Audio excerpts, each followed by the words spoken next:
Hey everybody, welcome to Bass Talk with Freekbass. This is Freekbass. I am here every Wednesday night live, 9 p.m. Eastern Time, over at the Facebook page, facebook.com/Freekbass, over at the YouTube channel, youtube.com, the Freekbass channel, and over at Twitter, twitter.com/Freekbass. So if you're over at Twitter, if you're able to hit your retweet button, that always helps the show out a lot. If you're watching at Facebook, the mighty share button. And thank you everybody that have been giving stars to the show. It's a new thing that Facebook has started, where you can kind of show your support with stars. So we appreciate that on this show on Saturday Night Chit Chat. That's so awesome. And if you're watching over at YouTube, hello to you. And if you can subscribe, that will be incredible. And hit the mighty thumbs up. That really helps get the video out to a lot of more people. So today, if we're going to talk about, if you've ever taken a lesson privately with me, you're going to know this very well. And it's called I call it the cycle. And it's an exercise I used both for my own personal, to warm up if I'm getting ready to play a show, or I'm playing in the studio, or maybe I haven't played bass in a couple days and I'm a little rusty. This is what I use. And if you're a beginner, it's great because what it does is it really helps you build up finger strength and independence in each one of your fingers. Usually when you start playing bass, a lot of times these two fingers have a tendency to be a little bit stronger than these two fingers are. So we want to get each one of them equally strong and equally independent, and this exercise called the cycle really helps out with that a lot. Okay, so I'm going to play it one more time with the drum beat. I always like playing these exercises with some kind of timekeeping device, whether it be a drum beat or a metronome, because you hear me say this on the show all the time. I'm essentially, I think of myself as a drummer that plays notes, and the more that I can make something sound, have a groove to it and sound musical, even if it's an exercise, you still want your anything you play, you want it to have a musical vibe to it. So playing with a beat, for me, it's a little funky beat. It kind of makes it doesn't seem like an exercise. It feels like I'm playing a song, which is obviously always what your end result should be. All right, so let me play it one more time. I'll break it down, show you exactly what I do, and then you can apply it however you think will work for your personal playing. So it goes something like this. Here we go. So.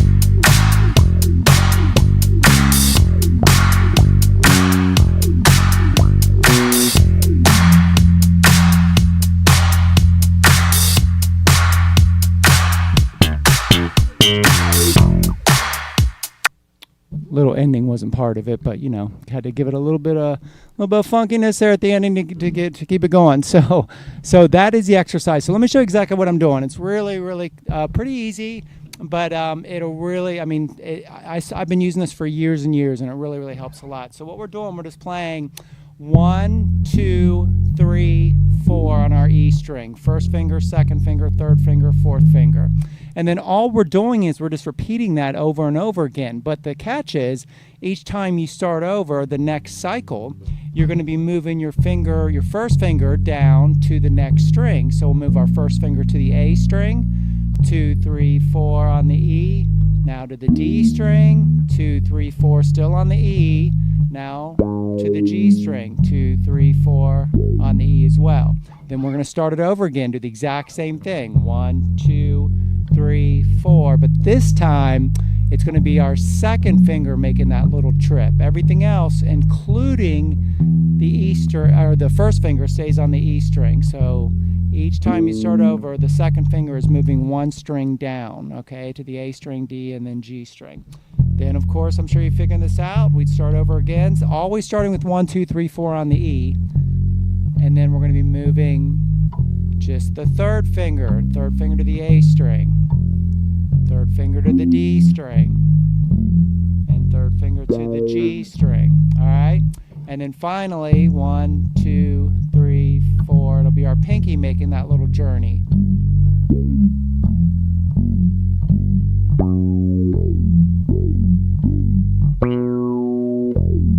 there you go. And then if you're a player that's been playing for a long time and you want to like make it even a little bit more challenging, do it with your thumb away from the back of the neck.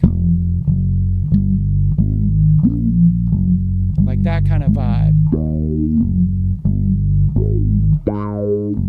Now you're never, of course, ever going to play like that for real, but what it does, it makes it a little harder. So when you do put your thumb back where it should be on the back of the neck, then it just makes it that much easier. It's almost like a baseball player when they're in the warm-up circle, they're getting ready to go up to bat. They use either a donut, like a big metal kind of heavy donut on their back, or swing two or three bats around. So when they get up to actually hit, they only have that one bat, and it makes twice as easy. That's kind of what you're doing there too as well. So that is the cycle. Again, you're just to reemphasize: 1, 2, 3, 4. Each time you're starting over. Now, if you want to, like, if you're just starting out, maybe your hands are a little bit smaller, you can do the exact same exercise, but start it maybe up at the 5th fret, where the frets start getting a little smaller.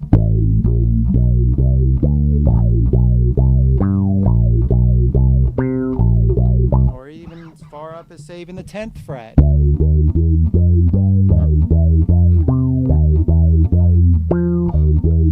Whatever you want to do, you want to try to get it, and you want to try to move without as least amount of buzz as you can get there all the way across. It's a really good exercise. Literally, it gives, you're literally isolating each one of these fingers as you move down. It's a very simple thing, but it's great. And you want to do it at a slower tempo too, by the way. That's one thing I didn't mention earlier. You don't want to be, even if you get really good at it and you can be, like you could play it at that tempo, you don't want to play at that tempo because it'd be like going, put this over here, it'd be like going to the gym and lifting weights like this. You don't lift weights like this, you lift weights like this, and that's how you get that strength build up in there too. And so that's kind of the same concept you want to do with the finger. That's why you want to keep it at a slower tempo, like that all the way across. So check that out. I think it'll be very, very helpful. Make that part of your daily warm-up routine. Again, if you're a bass player that's been playing for a long time, it's a really good way to knock the rust off. And if you're just starting off, it will give you finger independence very quickly in each one of these fingers. So each one of these you'll be able to use fluently up and down your fingerboard. So that is it for this week's Bass Talk with Freekbass. Again, don't forget I'm here every Wednesday night at 9 p.m. Speaking of bass players, if you're a bass player, you do not want to miss this Saturday show. Saturday Night Chit Chat, which is just at the Facebook page. That's facebook.com/freekbass if you're watching over at YouTube, or if you're watching over at Twitter. I'm going to have one of the legendary bass players. If you're on YouTube, you know that this one of his songs, "Bonin' in the Boneyard," is actually probably one of the most, taught different videos for it, and that is the amazing Mr. Norwood Fisher from Fishbone.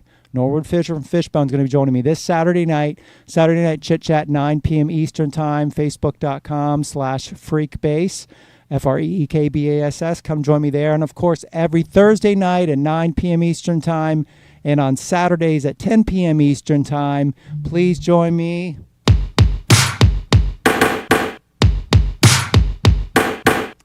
Makes all kinds of little funky beats with this. It's live grooves with Freekbass. It's basically live groove creation. I'm creating grooves, bass lines, beats, keyboard stuff, guitar stuff. We're just creating grooves with you in the chat. That's over at Twitch. That's twitch.tv/Freekbass. It's an amazing community over there. We call ourselves, the community of the chat, we call them the Rescue Squad. We're actually kind of creating an album together right now, so we'd love you to be a part of that. So it's a pretty cool thing. So that's over at twitch.tv/Freekbass, Thursdays at 9 p.m. Eastern Time, and Saturday nights at 10 p.m. Eastern Time. And, of course, I'm here every Wednesday night, 9 p.m. Eastern Time for Bass Talk with Freekbass. Thanks for all the comments. I'm loving all the show suggestions. I'm reading every one of them. If you've got a comment, too, please leave it anywhere, YouTube, Facebook, Twitter, and I will answer it as soon as I get it. So everybody have an amazing week. Play more bass, listen to more music, and I will see you